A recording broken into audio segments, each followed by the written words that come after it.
Andito na guys ang ating shipment again.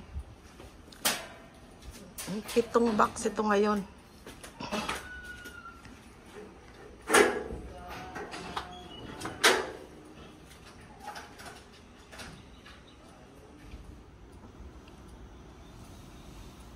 Magaling ito na ano guys, oh, yung lip core na nagde-deliver. Ginagamit ng Atlas. Nung minsan ibang delivery. Mag-okay din sila pero ito sunod-sunod na silang nagde-deliver sa amin. Musta? Akala ko dadating kayo kahapon.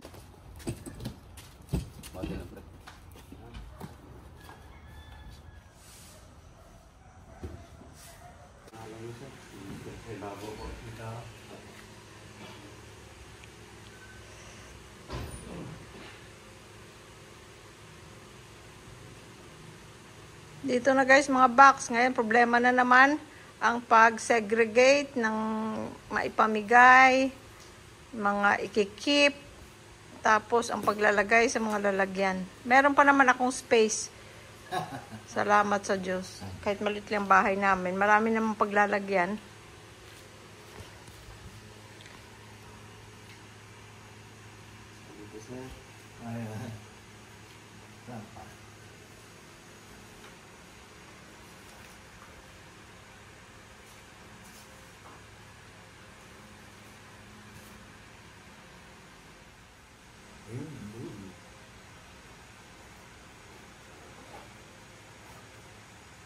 Thank you sa inyo. Ingat kayo ha.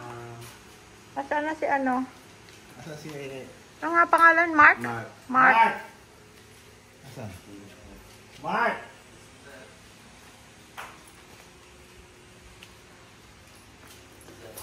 Mark, ano, na-subscribe mo ba ako? Pinanood yung video ko? No, i-deliver kami na last time.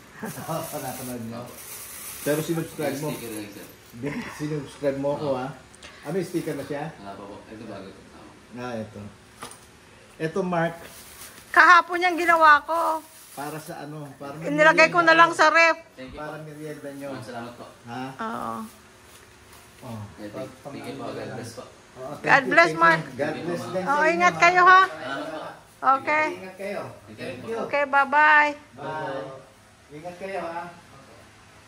Dito sa pa. Good job at last. Everything is intact. Pero itong shipment na to, medyo tumagal siya sa customs. Pero hindi namin alam kung anong reason. Hindi naman yung box namin intact naman. Na-hold lang doon. Baka busy lang sila, I don't know. Usually it's 2 to 4 days na ma-clear sa customs. But this one was more than a week. Nakikita na namin sa sa tracking na nandun na siya sa Maynila, sa Port of Manila, but then it was not released till more than a week later. Then it took a couple days sa warehouse.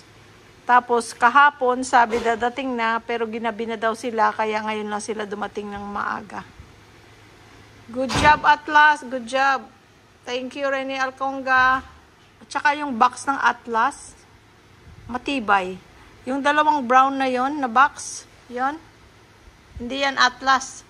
Lumang box yan ng ibang shipping company na meron si Daddy kasi nung last shipment na namin, nakulang ng 2 box. Meron pa kaming ilalagay kaysa magbabayad kami ng 200 per box sa extra baggage sa eroplano, tapos 50 pounds lang. Wala na kaming time, dinalhan na lang kami ni Daddy ng luma niyang box na ibang shipping company. It's actually a little bit bigger pero hindi siya ang box niya hindi siya matibay kagaya ng Atlas. Pero okay lang din, intact naman siya nakarating oh. Friends, eto na oh. Bubukas na lang tayo ng kahon. Itong shipment na to, 7 boxes. Ito. Ito na rin Ito na yung Boy Alconga. Sabi mo, walang signal noong tinawagan kita. Hanggang ngayon, walang signal. Naunahan pang nagkaroon ng signal nitong boxes, nakarating na. Pero hindi mo na ako natawagan. Salamat, pare. At least wala, intact lahat. Kanya talagang highly recommended ko ang Atlas. Mai-recommend ako sa inyo sa lahat ng may Atlas dyan sa United States. Pag nagpadala kayo dito, dito sa Pilipinas, gamitin nyo ang Atlas. Hindi sponsored guys, hindi sponsored. Hindi kami sponsored ng ng Atlas. Pero Atlas, beke naman. Talagang intact ko lahat to, nakita niyo naman. Walang sira, walang bukas. Ayan. Yung pa rin original tape natin. Yung original namin tape. Ayan. Ito na ngayon, yung mga dala namin, mga isosort out namin, yung mga ipamimigay. Ito, nandito. Tsaka yung mga gamit na inuwi namin, na magagamit, andito na lahat. So, ayun. Maraming salamat ulit sa Atlas. Boy Alconga. Baka naman, meron ka ng signal. Ha? Namimiss ka lang niya, Mr. Alconga. Baka pwede mo na akong tawagan. Pwede tayong magkausap. Nandito ka pa naman sa Pilipinas. Okay. Ito.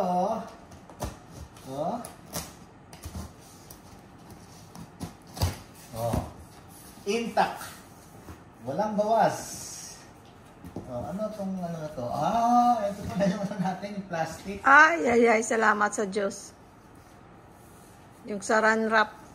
Kasi mahal doon. Mahal dito. Ito, Bigat, ha? Ang bigat. Ito, guys. Ito. Ayan, Meron yan dito, guys. Meron din dito. Ganito laki? Mas maliit. Parang mas maliit. Oo. Mas maliit dito. Ito, bali, 3,000 square feet. Yan, yung sa Costco. Sa Costco. Pero hindi ito yata mas maliit. Ito, siran. Meron din siguro malaki. Pero, yan kasi, kabibili lang namin. Hindi, inuwi na rin namin. Oo. Ito, yung mga...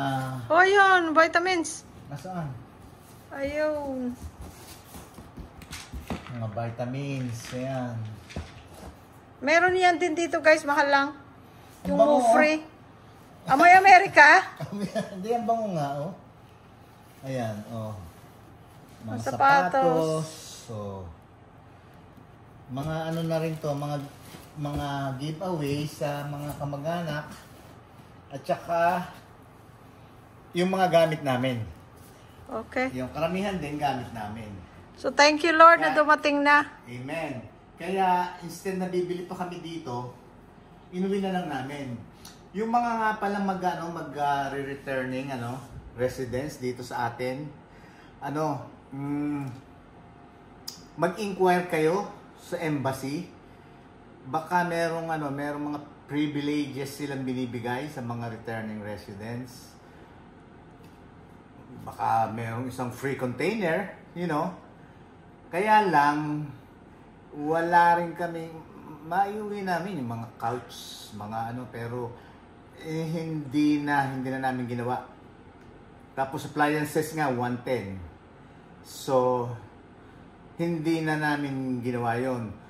Ngayon, kung ganun pa man, kung sakasakali kami, ito lang naman ang mga sinip namin, yung mga gamit lang, magbabayad kami ron ng tracking para kunin yung container sa port o kung saan man yung nila, tapos dadalhin sa bahay, tapos ilo-load mo yon, mag-hire ka ng maglo-load, o kung hindi, kayong mag-aama, ilo-load sa container, tapos ship dito. Ngayon, pagdating dito, kuha ka na naman ng tracking para from port, from warehouse, hindi, port na yon, sa pier na yon, diretso na yon, hindi na dadaan hindi pala Atlas ang gagamitin nyo. Tapos from port sa pier, Tapos dadalhin sa destination kung saan ang bahay nyo. Aarkila kayo ng tracking ngayon. Eh, wala naman kaming isinip nga ng mga appliances, malalaki. Dahil kasi nga, parang hassle na rin sa amin. Kaya, ayun, hindi na kami, Pero kayo, yung mga maraming iuuwi na malalaking bagay, mag-inquire kayo. Hindi ko kasi Or kung may bayad kung may bayad man, or kung wala, kung walang free, at saka worth it para sa inyo na iuwi nyo yung mga gamit nyo na nandyan mga couch, mga ganyan. Refrigerator, kung gusto nyo iuwi yung mga Pero refrigerator, kami, washing para machine. sa amin, it was time Time-consuming. well, not just time consuming, but it was time also to just change our stuff. Yes. Kasi luma na rin sila, ilang taon na namin ginamit, o time na rin, it was worth, the expense na bumili na lang ng bago. At saka yun nga, yung gano'n na sinasabi ko sa inyo, aarkila kayo ng magre-rent kayo ng container, tapos sikasuhin nyo ang bill of lading, lahat, kung ano mga contents, siyempre, pipilda pa nyo yung mga ganong forms, tapos pagdating dito, i-claim nyo sa customs. But if it's worth it for you guys, alamin nyo rin, dahil kasi yun nga, free to ship one container, baka merong ganon, di ba? Pero kami, na lang, mga ganito, boxes na lang ang sinip namin. Yun nga, dahil nga doon sa ganon sitwasyon. Pero kung worth it na i-ship nyo yung mga gamit nyo dyan, ayun, okay lang. Naman, friends, aluminum foil. Ano rin to? Costco. Ayan, ilang to? 1,000 square feet. Ayan. Kasi Ayan, bago pa lang bago lang namin binili to. kaya dinala na lang namin dito dahil kasi Syempre, marami pang laman. Tingnan mo, At saka yung nabili ko, guys, napakanipis. Bumili kasi ako dito ng maliit lang kasi kailangan ko. Napakanipis. Pero ito, Ito, makapal. talaga yung pang Nagamit ba food natin? service. Nagamit ba natin to doon? Yan, nabuksan ko na yan. Pero Kaya, hindi. kasi nga kabibili lang nun bago tayo umuwi. Ito talagang matibay. Matibay. Pang food service foil. Yan. Pang sa restaurant Bigat pwede. Pag nabagsak ka ng paa mo nito, Patay. pilay. Patay ko. Patay ko. Ito, guys. Ito yung inuwi kong bowling ball. Ito. Nag-uwi ako 2 bowling ball. Nasaan? Ito. Pero tingnan mo ang bowling ball ko. Ayan, deviate. Ayan. Baka ibato mo. Masira ang bahay natin. Tingnan mo nga. Ang gulo, guys. Gulo. Tingnan mo bigat. Kung maibabato mo ito ng Finally, may mga damit na ako. Bigat yan. Pagbagsak sa paa mo niya, patay ko mo. Ito pa, another ball. Another bowling ball. Gawin akong 2. Makasakali masumpungan ko mag-bowling dito eh. Doon ka sa SM. Merong bulingan. Hindi na nabasag. Hindi. Okay, good. Shout out dyan sa inyo kay Hercules and Jacqueline Hernandez from Ohio, Alan Ray and Hanilyn Martinez, at sa kanilang 4 na mababait na anak from Bacolod. Ayan. Shout out din kay Marvin Eleanor Mick. Marvin Eleanor Mick, Lucas and Muchi Chua of Seattle, Washington. Cesar Matawaran, shout out sa iyo. Ganun din kay Nicolas de Guzman, anak ng isang dakilang OFW na ating mga bayani. Dahil sa kanilang pagsisikap nakapagtapos si Nicolas de Guzman. Yehey! Congratulations and keep up the good work. Cesar and Rose Matawaran from El Paso, Texas. Roy and Gemma and TJ Mosney from New Jersey. Shout out sa inyo, Roy. Maraming salamat sa inyo. At sa lahat ng mga OFW na hindi ko mababanggit ang pangalan, maraming salamat sa inyo. Shout out sa inyong lahat dyan, sa ating mga subscribers and viewers. Maraming salamat. Shout out sa inyong lahat. Hanggang sa susunod na video, ayun, magbabati rin tayo ng mga ibang mga kaibigan natin. Maraming salamat.